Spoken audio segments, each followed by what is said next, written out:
Lectura del Santo Evangelio según San Mateo. En aquel tiempo Jesús dijo a sus discípulos: cuando ustedes hagan oración, no hablen mucho como los paganos, que se imaginan que a fuerza de mucho hablar serán escuchados.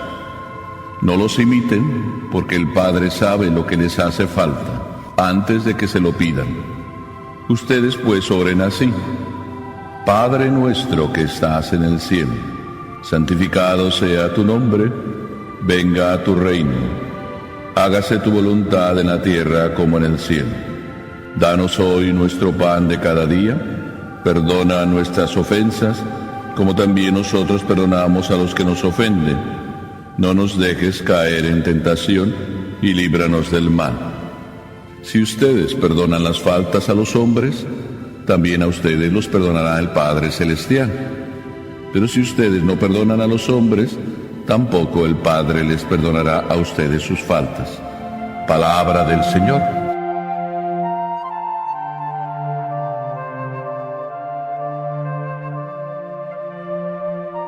Me encontré con una señora, toda ella triste, desconsolada, yo no sé si decir desesperada, a lo mejor sería mucho, gritando, casi en ese tono, gritándole al Señor, gritándole que le curara, que le solucionara los problemas de su casa.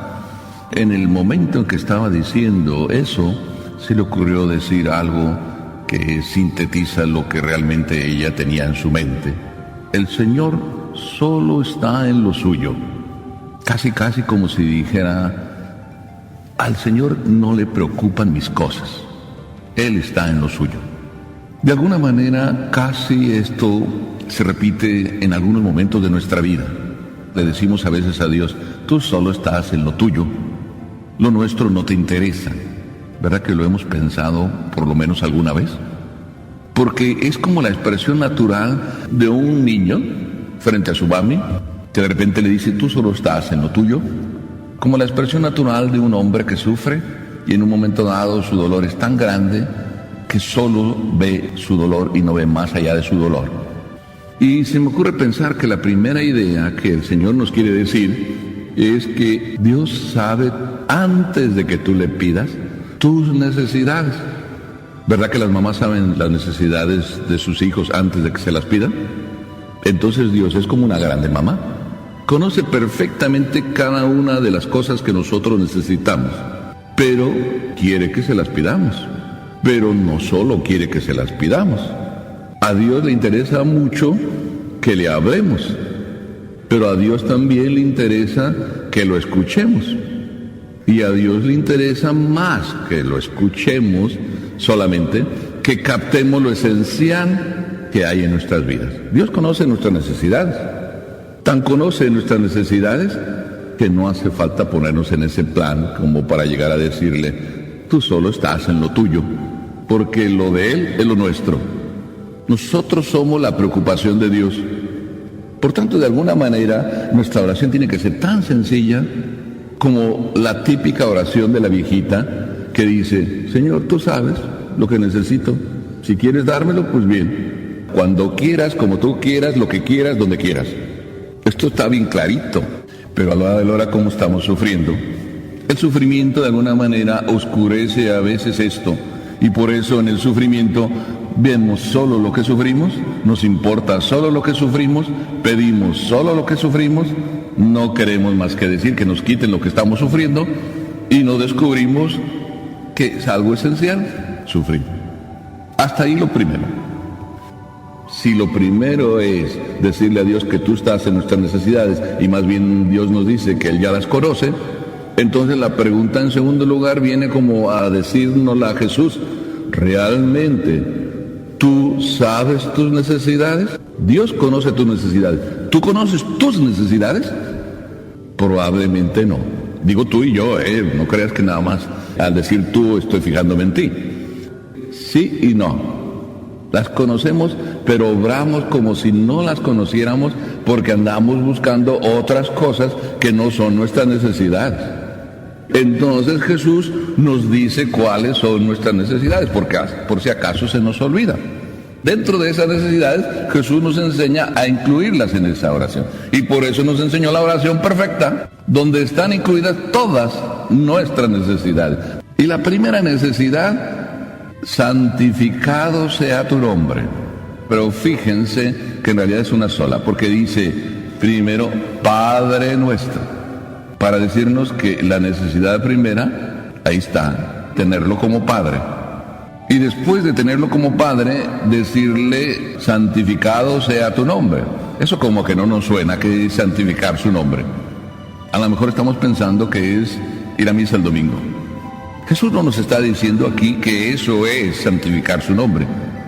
Porque si santificar su nombre sería solo venir a misa los domingos, eso ya lo hacemos.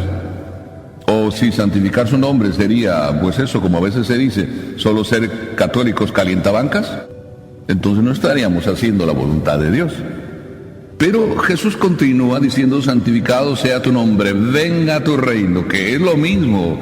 ¿Dónde es que santificamos el nombre? Lo santificamos cuando hacemos que venga el reino de Dios a nosotros. Ustedes pueden pensar, bueno, santificamos su nombre si lo recibimos a Él en la Eucaristía. También esto está incluido. Pero eso no es lo más esencial. Jesús aterriza y nos hace aterrizar qué significa santificar el nombre y qué significa que venga tu reino. Escúchenlo. Hágase tu voluntad así en la tierra como en el cielo, no al revés. En el cielo no hay ningún fallo, solo se hace la voluntad de Dios, no hay ninguna excepción. Ya si estás haciendo excepción y estás diciendo que hoy no se haga la voluntad de Dios, ¿quién es el que toda su vida siempre dice sí? Toda la vida dijo sí Jesús, y toda la vida dijo sí María. María, enséñame a decir que sí. Es bien sencillo, enséñame a decir que sí. Si es siempre sí, en el matrimonio se cumple y se debe cumplir. Si es siempre sí, la mami que le dijo a su hijo que lo quería, lo tiene que querer siempre, en las buenas y en las malas. Si yo le dije sí a Dios, pues le tengo que decir también los domingos, que es cuando más trabajo hay. Y también sí cuando viene la inoportuna, que te llega cuando menos esperas, te pide lo que menos esperas, de la manera en que menos esperas y hasta groseramente, y tú tienes que tener el corazón de padre, tierno, amable, bondadoso, para enseñar que la misericordia de Dios es infinita y que no tiene distinciones, en algún momento sí y en otro no. Hágase tu voluntad en el cielo como en la tierra. Jesús nos comunica otra necesidad, el pan nuestro de cada día. ¿Qué se creían? ¿Que Dios se le estaba olvidando?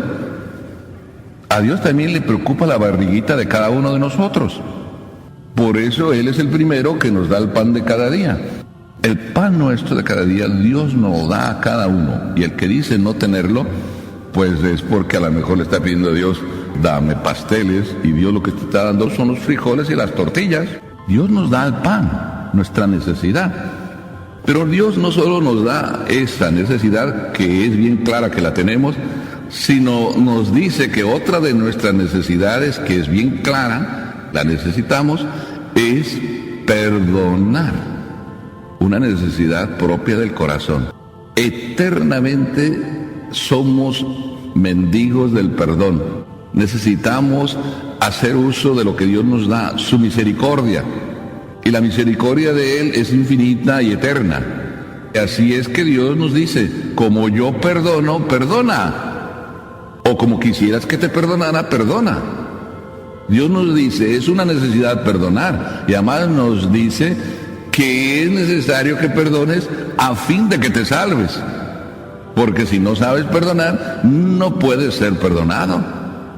¿Cuántos todavía hoy sufren porque el papá, no sé, ellos es lo que dicen, les hizo no sé qué allá en los 12 años que les tocó vivir con él? Yo encuentro a veces personas adultas ya de 75, 80 años que todavía les duele el papá, y el papá, pues no sé si existan los huesos del papá, o les duele la mamá. En estos días a uno le dolía el esposo y se le ocurrió llamar a la radio para decir su problema y se le olvidó que estaba hablando en la radio y al aire. Tuvimos que recordárselo. Señora, acuérdese, está al aire, se está escuchando lo que usted está diciendo. Y después de decírselo le dije yo, señora, el problema no es su marido. Escúcheme, no es su marido el problema es usted. Su marido es un borracho, muy bien, muchas cosas tiene su marido. Ok, no está bien, pero ¿por qué usted está como está? ¿Usted necesita paz? Sí, necesito paz. ¿Quién nos da la paz? ¿El esposo es el que le va a traer la paz? La paz es de dentro que sale. Después de que le dije eso, otra vez seguía con su tema. Y yo tuve que cortarle. Dice, señora, perdóneme que le interrumpa. ¿Se da cuenta usted que cuando nombra el nombre de su marido, cómo se calienta? Aquí mismo al aire. Eso es lo que no está bien. Encenderse de fuego y falta de paz. No hay perdón. El perdón es eso. La paz interior que necesitamos. Tan necesidad que Jesús, después de decirnos que esta era la oración, se puso a explicarlo y no explica toda, sino que dice, si ustedes perdonan las faltas a todos los hombres, también a ustedes los perdonará el Padre Celestial. Pero si ustedes no perdonan a los hombres, tampoco el Padre Celestial les perdonará. Eso es lo único que explica. Quiere decir que esta última necesidad que nosotros tenemos es muy importante. Si no, Jesucristo hubiera dedicado también un espacio al estómago para decir, el pan es muy sabroso, procuren darles pan al horno, no le pongan mucha levadura, y hubiera explicado todo cómo tendría que ser el pan. No lo explicó. Tampoco Jesús se puso a explicar qué significaba hacer la voluntad en el cielo como en la tierra, porque queda muy evidente. Pero el perdonar, eso a veces no queda tan evidente. Qué hermoso que Jesús estas tres necesidades nos las diga y nos las incluya en la oración perfecta, para que lo que tú dices, que Dios no se ocupa de tus cosas, no es mentira, te lo está diciendo en la oración, cuáles son las cosas que Él verdaderamente sí se preocupa y que nada más son tus necesidades. El resto, si quieres tú orar sobre otras cosas, puedes hacerlo, pero que estas necesidades nunca se te olviden, y en el Padre Nuestro están incluidas. Así de que qué interesante. Es bien hermoso pensar que Dios sí está en lo suyo, pero lo suyo es lo tuyo. Y esto es lo interesante que tenemos que descubrir. Dios está en lo suyo. Si quieres, acúsalo, pero acuérdate que lo suyo es lo tuyo, y entonces sanarás.